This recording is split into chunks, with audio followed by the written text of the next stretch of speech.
예수님께서 십자가 달리기 전 마지막으로 예루살렘을 방문하신 후에 감람산에서 제자들과 함께 나눈 대화가 오늘 본문 이 감람산 강화라는 말씀입니다. 마태, 마가, 누가복음 세 복음서에 공통적으로 다 기록이 되어 있습니다. 같은 사람을 세 사람이 보고 들은 것을 기록을 했는데 조금씩 다릅니다. 그런데 다르다고 해서 틀린 것은 아닙니다. 오해하지 마시기 바랍니다. 이 다른 것을 서로 종합해 보면은 예수님께서 감람산에서 무슨 말씀을 하셨는지 더 깊이 있게 우리가 이해할 수가 있습니다. 마치 설계 도면과 같습니다. 우리가 건물을 지을 때에 건축 설계사들이 설계 도면을 만들잖아요. 상당히 두껍습니다. 여러분들이 생각하시는 것 이상으로 상당히 분량이 많습니다. 도대체 집 하나 짓는데 왜 그렇게 많은 도면이 필요하냐 하지만은, 그런데 이 설계하는 사람들은 그렇지 않죠. 건물을 위에서 내려다본 그림, 또 왼쪽에서 본 그림, 오른쪽에서 본 그림, 또 뒤에서 본 그림과 앞에서 본 그림, 이렇게 해서 입체적으로 그림들을 그립니다. 그게 모든 그 과정을 그렇게 도면으로 그리다 보니까 거의 두꺼운 책으로 한 권이 나오죠. 그 많은 도면들을 다 연결시켜서 보면은 이런 건물을 짓는구나 우리가 알 수가 있다는 것이죠. 마찬가지입니다. 세 개의 복음서 마태, 마가, 누가복음에 기록된 감람산 강화를 다 이렇게 종합을 해보면은요, 감람산에서 예수님이 이렇게 말씀을 하셨구나라는 것을 더 우리가 깊이 있게 이해할 수 있다는 것입니다. 이 감람산 강화는 종말론을 연구할 때 매우 중요한 자료입니다. 왜? 예수님이 직접 하신 말씀이잖아요. 제자들에게. 세상 마지막에 전개될 예수님의 재림과 하나님 나라의 징조에 대해서 예수님이 친히 하신 말씀이기 때문에 굉장히 종말론 연구에 있어서 중요한 자료이라는 것입니다. 예수님께서 제자들과 함께 예루살렘 성전을 마지막으로 방문하셨을 때에 이스라엘 북쪽 그 갈릴리 호수 그 시골 출신이었던 제자들 모처럼 예루살렘에 와서 당시 헤롯 왕이 신축한 웅장하고 화려한 예루살렘 성전을 볼 때에 그들은 감탄을 금할 길이 없었습니다. 그런데 이때 예수님께서 느닷없이 예루살렘 성전이 하나도 돌 위에 남지 않고 다 무너질 것이다, 이런 말씀을 예수님이 하시는 것입니다. 너무나 충격적인 예수님의 발언에 제자들은 눈치만 보고 있다가 예루살렘 성전 건너편에 있는 감람산에 갔을 때에 제자들이 조용히 예수님께 질문을 합니다. 마태복음 24장 3절입니다. 예수께서 감람산 위에 앉으셨을 때에 제자들이 조용히 와서 이르되 우리에게 이르소서 어느 때 이런 일이 있겠사오며 또 주의 임하심과 세상 끝에는 무슨 징조가 있사오리까. 이 제자들의 질문이 세 개의 복음서에 조금씩 다르게 기록이 되어 있습니다. 다 종합해 보면은 제자들의 질문은 두 가지임을 확인할 수 있습니다. 첫째는 예수님께서 말씀하신 예루살렘 성전의 돌 위에 돌 하나 남지 않고 다 무너지는 그 날이 언제입니까? 언제 예루살렘 성전이 무너지게 됩니까? 두 번째 질문은 예수님의 재림과 세상 끝에는 어떤 징조가 일어나게 됩니까? 크게 두 가지 질문을 예수님께 하였습니다. 자, 첫 번째 질문, 예루살렘 성의 멸망입니다.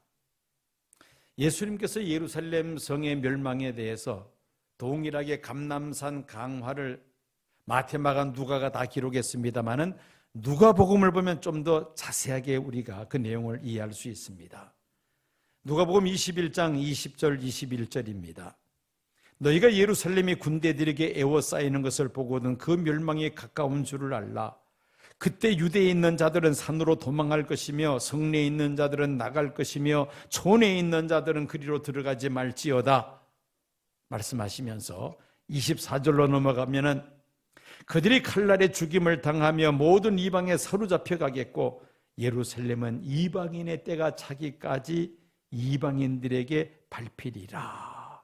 예수님께서 말씀하십니다. 예루살렘 성의 멸망에 대한 예수님의 이 예언의 말씀은 이 말씀을 하신 지 40년 후에 주 70년에 역사적으로 그대로 이루어지고야 말았습니다.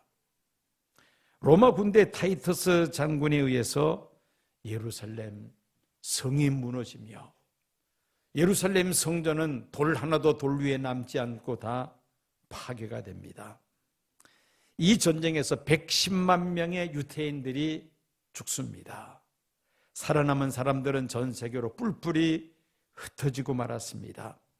이스라엘이라는 나라는 주 70년에 지상에서 완전히 그 자치가 사라지고야 말았다는 것입니다.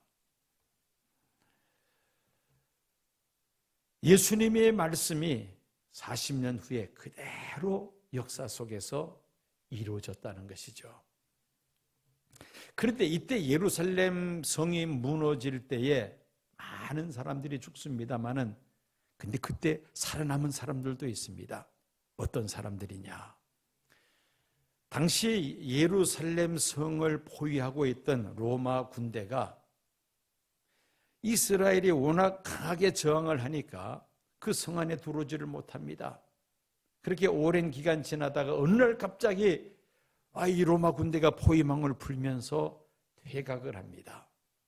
성 안에 있었던 이스라엘은 로마 군대가 완전히 퇴각하는 줄을 알고 예루살렘 성문을 열고 그 뒤를 추격을 합니다. 그런데 퇴각하는 듯이 보였던 로마 군대가 갑작스럽게 뒤돌아서면서 역습을 합니다.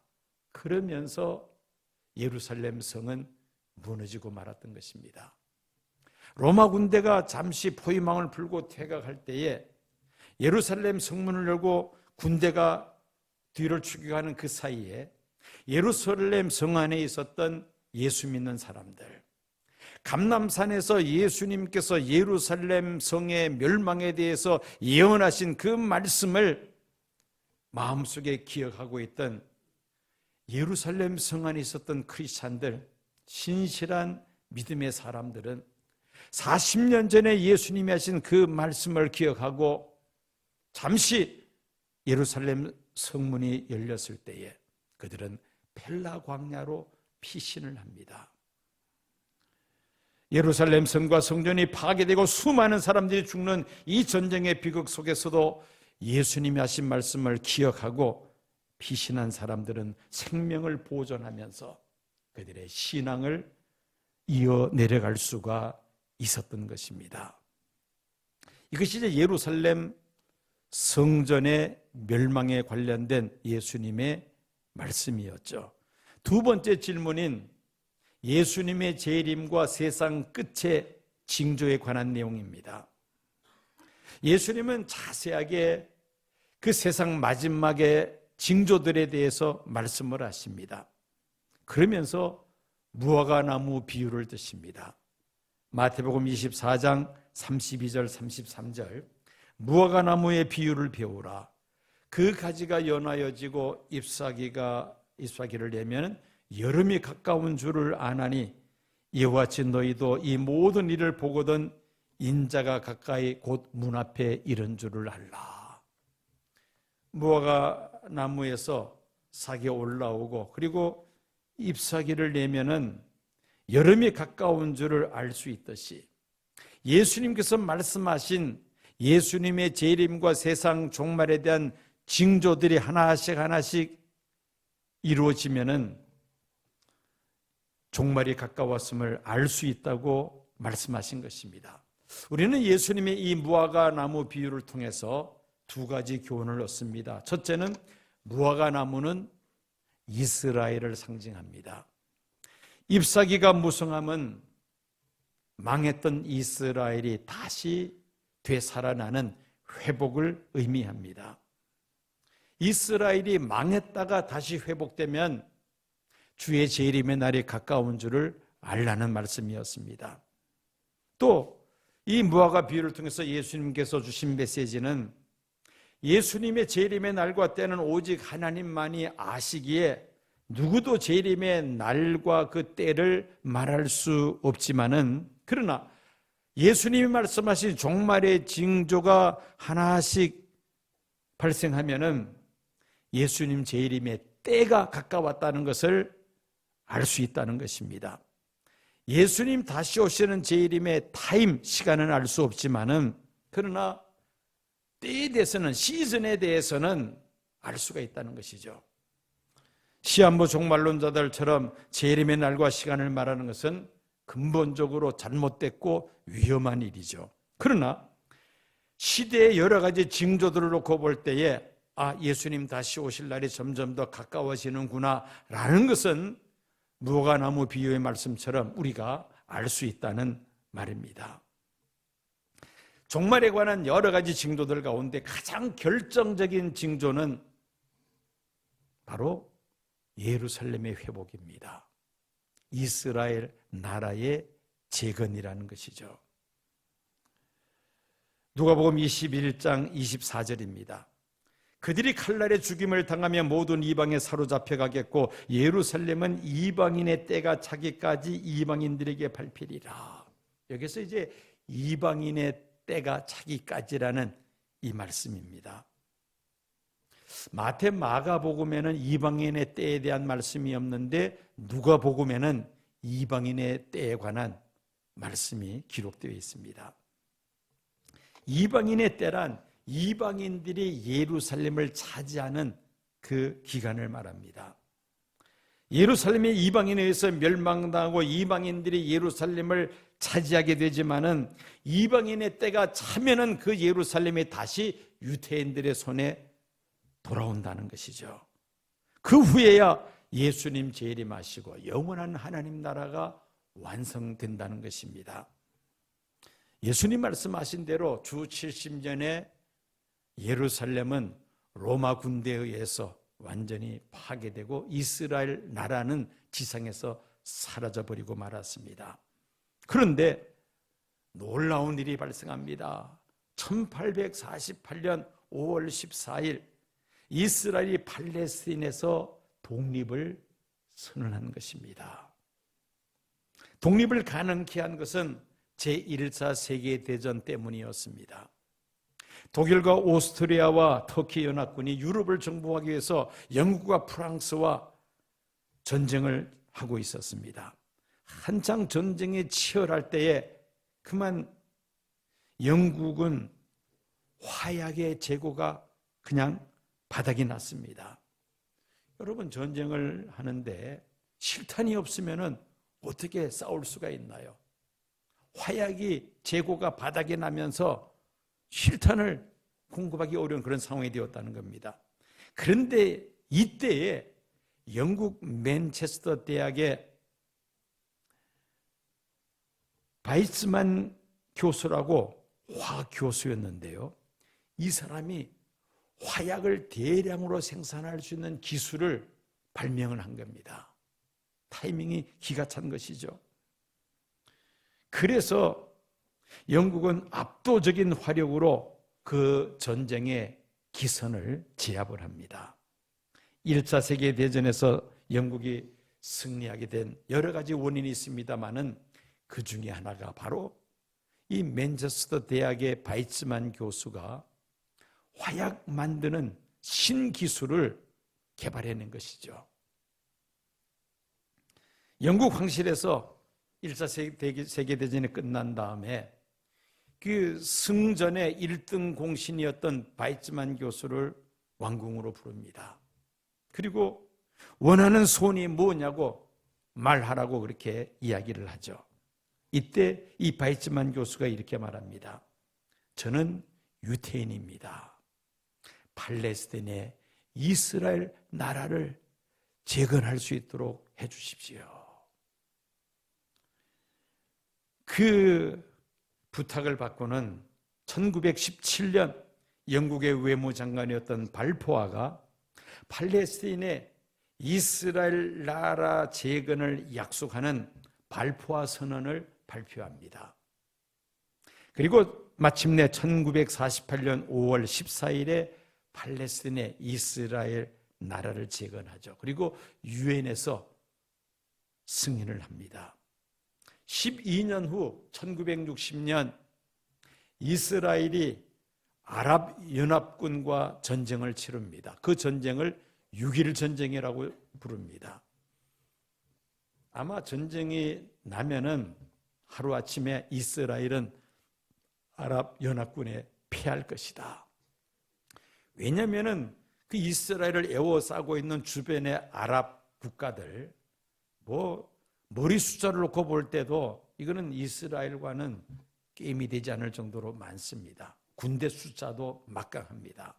그래서 며칠 만에 이스라엘이 패전할 것인가 그것만을 생각하고 있었는데 완전히 역전이 됩니다. 6일 만에 이스라엘의 승리로 전쟁이 끝이 납니다. 그것을 6.1 전쟁이라고 부르죠. 그 전쟁으로 인하여 이스라엘은 예루살렘 성전터가 있는 동예루살렘을 차지합니다. 저 북쪽에 골란 고원과 그리고 동예루살렘을 이스라엘이 차지합니다. 정확히 1960년에 예루살렘이 이방인 소유에서 유태인 소유로 넘어왔다는 것입니다. 이 말씀은 누가복음에 있는 말씀을 표현한다면 이방인의 때가 찼다는 것이죠. 다시 유태인들에게 예루살렘이 돌아왔다는 겁니다. 예수님은 예루살렘이 이방인의 때가 차면 예수님께서 다시 오실 것을 약속하셨습니다. 자, 그러므로 1960년 동예루살렘이 이방인의 때가 차고 유태인들의 손으로 들어온 것을 보면은 예수님 다시 오실 날이 그렇게 멀지만은 않구나라는 것을 우리가 알 수가 있습니다. 이 바로 결정적인 징조라는 것이죠. 자, 오늘 본문 말씀이 마태복음 24장 14절입니다. 이 천국 복음이 모든 민족에게 증언되기 위하여 온 세상에 전파되리니 그제야 끝이 오리라. 오늘 설교 제목이 그제야 끝이 오리랍니다. 복음이 땅끝까지 전파되면은 그제야 끝이 온다. 예수님 다시 오셔서 하나님 나라를 완성하신다. 이 마태복음 24장 말씀, 그러니까 땅끝까지 복음을 전하는 것과 그리고 예수님의 재림으로 이루어진 하나님의 나라의 완성은 이거는 뗄 수 없는 불가분리라는 것을 우리가 알 수가 있습니다. 그래서 이 선교학을 연구하는 사람들은 반드시 종말론 같이 연구해야 됩니다. 왜? 같이 가니까요. 종말론과 선교학은 이건 뗄 수가 없는 관계라는 것입니다. 예수님께서 승천하시기 전에 제자들에게 마지막으로 당부하십니다. 오직 성령이 너희에게 임하시면 너희가 권능을 받고 예루살렘과 온 유대와 사마리아와 땅끝까지 이르러 내 증인이 되리라. 땅끝까지 이르러 증인이 되면 복음을 전파하면 그때 예수님 다시 오신다는 약속입니다. 자, 이 말씀 우리가 오해해서는 안 됩니다. 세상 모든 사람들이 예수면 예수님 재림하신다. 그게 아닙니다. 세상 모든 사람들에게 복음을 들을 수 있는 기회를 주신다. 그리고 예수님 재림하신다는 것입니다. 회개하고 예수 믿으면 구원받고 회개하지 않고 예수 믿지 아니하면 영원히 멸망합니다. 20세기에 들어서서 공산주의 국가들이 예수 그리스도의 복음을 가장 강력하게 거부를 했지만은 그러나 대다수의 공산 국가들이 무너지고 또 복음의 문을 열었습니다.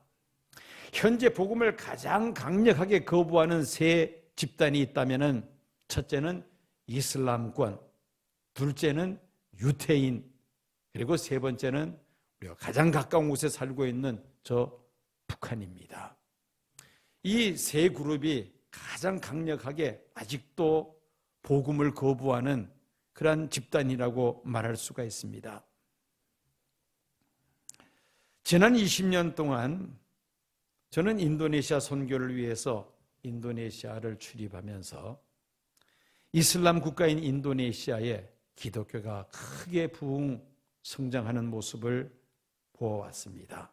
눈에 두드러지게 인도네시아 교회들이 부흥하고 있습니다. 오늘날 땅끝이라고 불리는 이슬람 국가 가운데 인도네시아가 단일 국가로서는 가장 인구가 많은 나라이죠. 2억 7천만입니다. 무슬림들이 약 85% 가까이 된다고 말을 합니다. 극단적인 이슬람 교도들도 있어서 일부 지역에서는 전도하는 것이 위험한 지역도 있긴 있습니다만은 대도시들마다, 큰 도시들마다 대형 교회들이 거의 다 들어서 있습니다. 인도네시아는 17,508개의 섬이 있습니다. 종족의 수가 300여 종족이 됩니다. 공용어로 말레이 인도네시아를 사용하고 있습니다만은 각 종족마다 그 인종이 다르고 또 사용하는 언어들이 다 따로 있습니다. 고유 언어가 있습니다. 몇 가지 고유 언어가 있느냐? 583개의 고유 언어가 있습니다.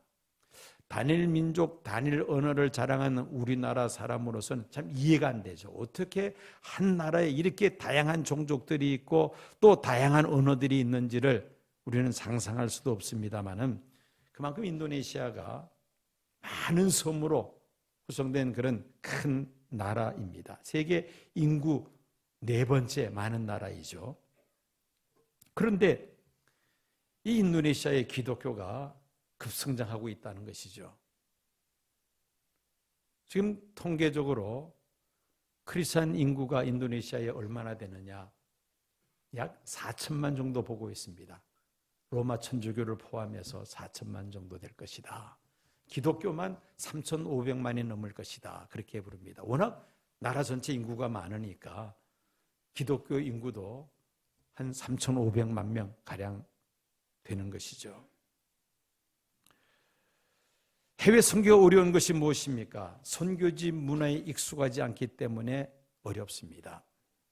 문화의 장벽을 넘어서는 것 참 힘든 일입니다. 이 문화라는 것은 언어만 포함되는 것이 아니고 의식주, 또 먹는 음식, 습관, 이게 바로 문화 아닙니까? 문화가 다른 곳에 가서 생활하는 것도 힘든데 그 사람들에게 복음을 전해서 예수 믿게 하고 그 사람을 양육한다는 것, 이거 보통 어려운 일이 아니죠. 선교지 사람들의 의식까지 파악을 해야 복음을 전하고 그들을 양육할 수가 있습니다. 여러 길이 되는 물속 깊이는 사람들이 알 수 있지만 한 길밖에 되지 않는 사람의 속마음은 알 수 없다는 말을 하지 않습니까? 이 타 문화의 사람들을 이해한다는 것이 그렇게 쉽지는 않다는 것이죠.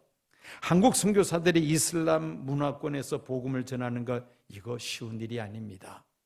언어 배우는데도 시간이 걸리지만은 그 나라 사람들의 종교와 그 나라 사람들의 의식을 알게 된다는 것, 이건 그렇게 쉽지 않다는 것이죠. 상당히 기간이 많이 걸립니다. 인도네시아에 살고 있는 기독교인들이 이슬람권에 가서 전도하는 것, 이거 어려운 일이 아닙니다. 왜? 그들은 이미 이슬람권에서 살고 있기 때문입니다. 그래서 다른 이슬람권에 가서 복음을 전한다는 건 그렇게 어려운 일이 아니라는 것이죠.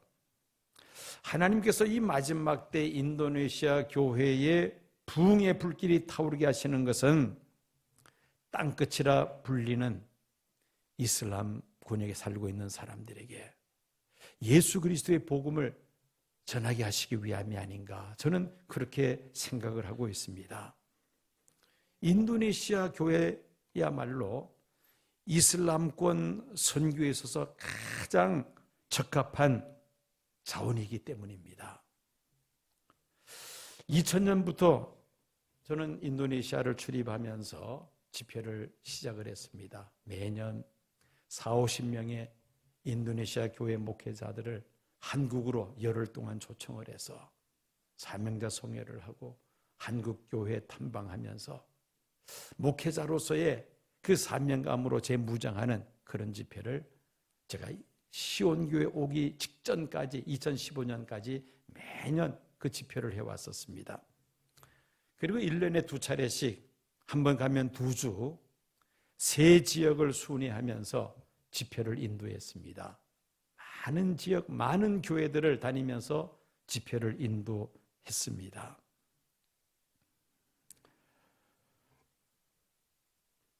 그렇게 많은 지역, 많은 교회들을 순회하면서 집회를 하면서 이제 인도네시아 교회가 이제는 선교사를 파송해야 하는 그런 때가 됐다는 것을, 이거는 저만의 생각이 아니라 세계 선교 단체에서 일하는 분들은 공통적으로 느끼고 있는 것입니다.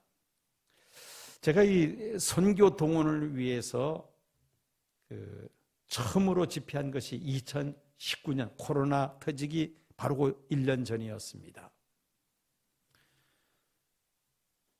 그 웩세계 선교회 그 총재, 전임 총재, 당시 총재, 또 선교 동원 본부장에서 그 웩에 관련된, 웩세계 선교에 관련된 사람들과 함께 이제 가서 그 마카사라는 지역에서 집회를 했던 적이 있었습니다. 한번 잠깐 사진 몇 장을 보여드리겠습니다.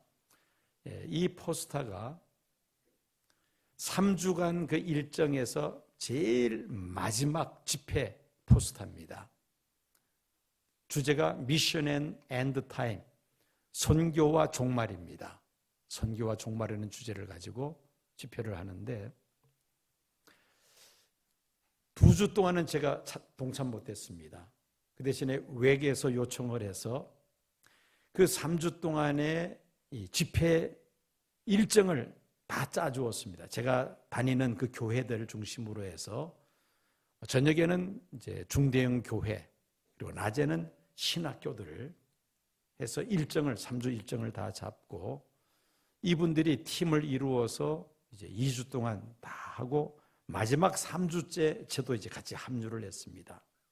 했는데 바로 마카사르라는 지역입니다. 지금 타원이 인도네시아고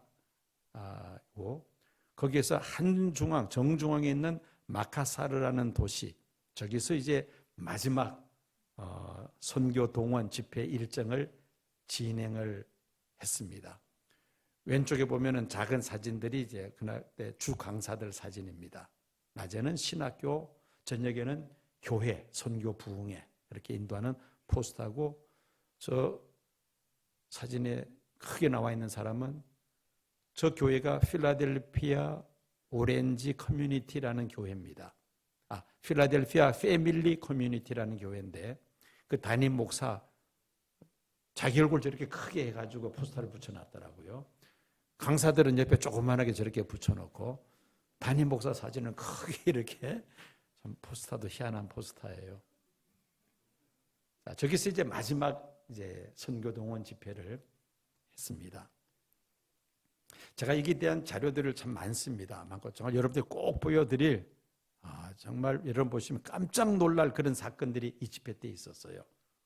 따로 내가 시간 되면은 여러분들에게 좀 자세하게 영상과 함께 설명을 하겠습니다만 오늘 시간이 없으니까 사진 몇 장만 보여드리겠습니다. 바로 저 필라델피아 패밀리 커뮤니티라는 교회 이제 집회 맨 앞줄에 앉은 사람들이 다 강사들입니다. 키 큰 사람이 호주 사람, 웩 바로 직전 총재였습니다. 그 다음에 옆에 있는 분들이 다 이 웩 세계 선교에 관련된 사람들, 반대쪽에서 찍은 사진입니다.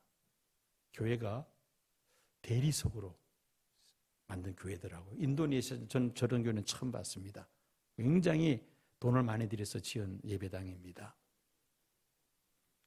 뒤에서 이제 찍은 사진이죠. 마지막 날 마지막 집회 설교를 제가 했습니다.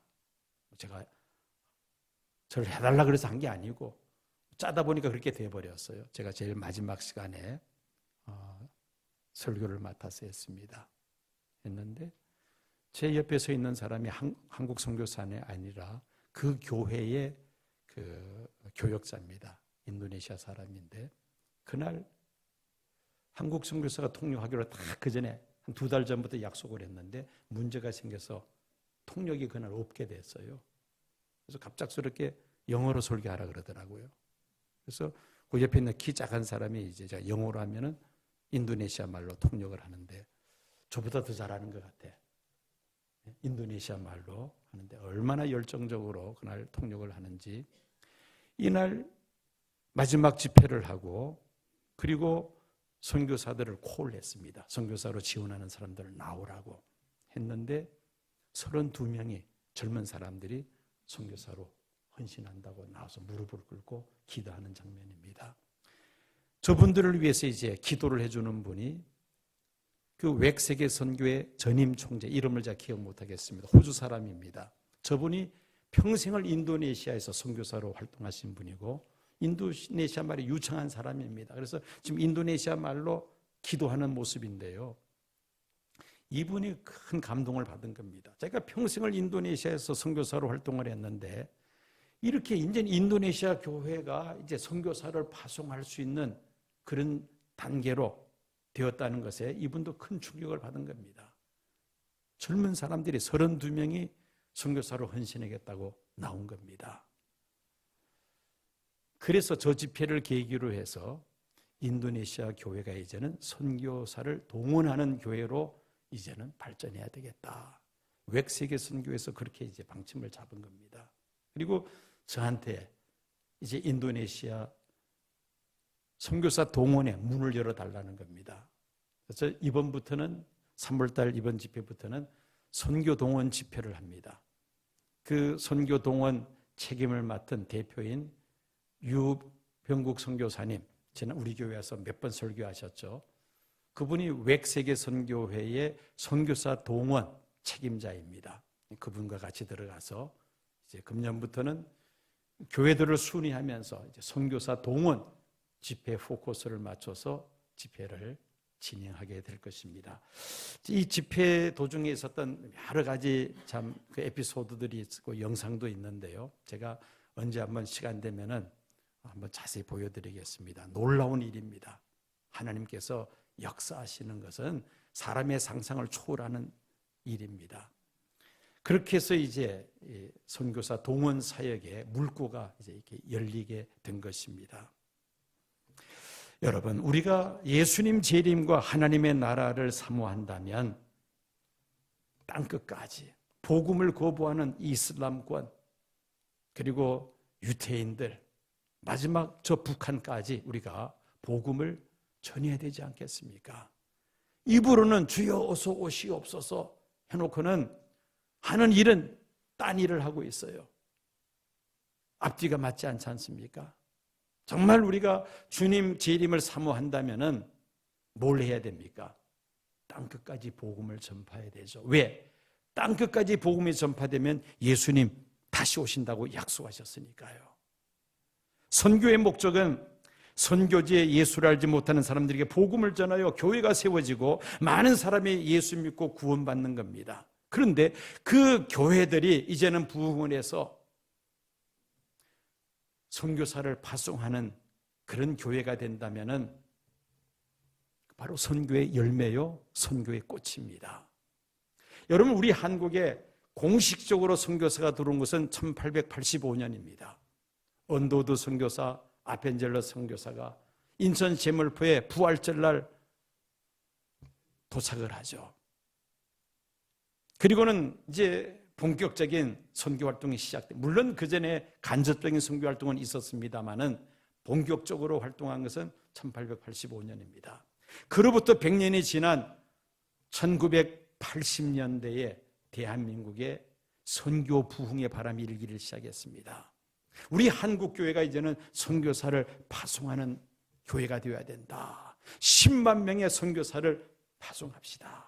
구호를 외치면서 선교 한국 집회가 1980년부터 시작이 됩니다. 그러면서 많은 선교사들을 해외에 파송을 했습니다. 선교 대국이 된 것이죠. 미국 다음으로 많은 선교사를 보내는 나라가 되었지 않습니까? 그런데 이제는 저 이슬람권 땅 끝에 복음을 전하는 가장 좋은 교회가 인도네시아 교회라는 것이 세계 선교 단체에서도 지금 하고 있는 말입니다. 선교사들의 도움으로 세워졌던 인도네시아 교회가 이제는 해외, 특히 이슬람권의 선교사를 파송하는 운동이 시작이 되었습니다. 땅끝이라고 불리는 이 이슬람권의 인도네시아 선교사들이 파송이 되어서 복음을 전한다면은 주님 다시 오실 날이 더 가까워졌구나. 그렇게 생각하시면 틀림없습니다. 왜 그렇습니까? 땅끝까지 복음이 전파되면 그제야 무엇이 오리라? 끝이 오리라. 예수님 재림과 영원한 하나님 나라의 완성이 이루어진다는 말씀입니다. 이를 위해서 우리가 기도하고 협력하여서 주님 다시 오심을 간절히 사모하는 성도답게 땅끝까지 복음 전파하는 일에 함께 동참하고 기도하는 성도님들이 되시기를 축원합니다.